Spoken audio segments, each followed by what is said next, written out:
최근 북한과 러시아 간 밀착이 가속화되자 심기가 불편해진 중국이 북한 길들이기에 나섰습니다. 자국에서 일하고 있는 북한 노동자들을 모두 철수시키라고 북한에 요구한 건데요. 북한의 돈줄을 막음으로써 중국의 영향력을 더 강화하려는 움직임으로 해석됩니다. 북한과 러시아는 지난달 19일 군사 동맹에 준하는 포괄적 전략 동반자 관계에 관한 조약을 체결한 이후 급속도로 가까워지고 있습니다. 중국 위성을 사용해 TV방송을 해외로 송출해오던 북한은 지난달 러시아 위성으로 전환했고, 북한의 비누 제조업체가 러시아에 상표 등록을 신청하는 등 러시아 시장 진출을 모색하기도 했죠. 9일에는 북한의 군사교육 대표단이 러시아를 방문했습니다. 이날 북한 노동당 기관지 노동신문은 김일성 군사종합대학 총장 김금철 동지를 단장으로 하는 조선인민군 군사교육 1군 대표단이 러시아를 방문하기 위해 8일 평양을 출발했다고 보도했습니다. 이번 대표단 방문은 국제사회가 유엔 안전보장이사회 결의 위반이라고 지적하는 양국 군사협력의 일환으로 보입니다.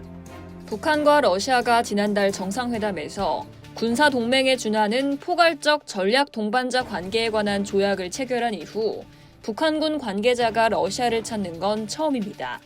북한과 러시아의 이 같은 협력이 중국에는 새로운 골칫거리입니다. 이번 북러 간 군사협력 강화로 중국의 대북 영향력이 약화되고 있고, 북한의 도발적인 조치로 인해 한미일 간 협력이 강화되기 때문입니다. 일각에선 한국에 미 핵무기를 배치하거나 한국이 직접 핵무장에 나서야 한다는 주장까지 제기되고 있는데요. 이는 중국 입장에선 확실한 부담이 될 수밖에 없습니다. 이에 중국은 자신들의 장기를 다시 한번 꺼내들었습니다. 베트남이 마음에 들지 않을 때 두리안 수입을 중단하거나 필리핀에는 바나나 수입 중단 조치를 내렸듯이 이번엔 북한의 외화벌이 일꾼인 노동자의 거취를 무기로 삼은 건데요. 9일 동아일보 보도에 따르면 중국은 최근 북한 당국에 중국에 파견된 북한 노동자들을 전원 귀국시키라고 요구한 것으로 알려졌습니다. 현재 중국 내 북한 노동자는 10만 명으로 추산되는데요.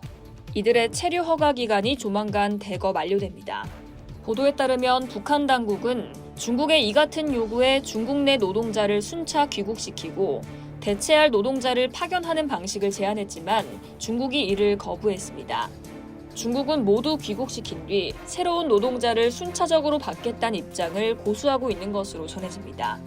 중국의 이 같은 강경 조치는 북한의 돈줄을 막으려는 의도로 보이는데요. 중국 내 북한 노동자들이 2017년부터 지난해까지 북한에 송금한 돈은 7억 4천만 달러에 달하는 것으로 알려졌습니다. 이 밖에도 중국은 무역 분야에서도 북한 옥죄기에 나섰습니다. 대북 수출 품목의 세관 통제는 물론 밀수 단속까지 강화하고 있다고 매체는 보도했습니다. 북한의 대중무역 의존도는 90%가 넘습니다. 북한 입장에선 경제적인 타격이 상당할 수밖에 없죠. 그동안 푸틴의 북한 방문은 세계적으로 고립된 김정은에게 신의 선물이란 평가를 받았습니다. 하지만 중국의 이번 움직임으로 선물이 아닌 저주가 될 가능성도 없지 않아 보입니다. 이상 여의도TV였습니다.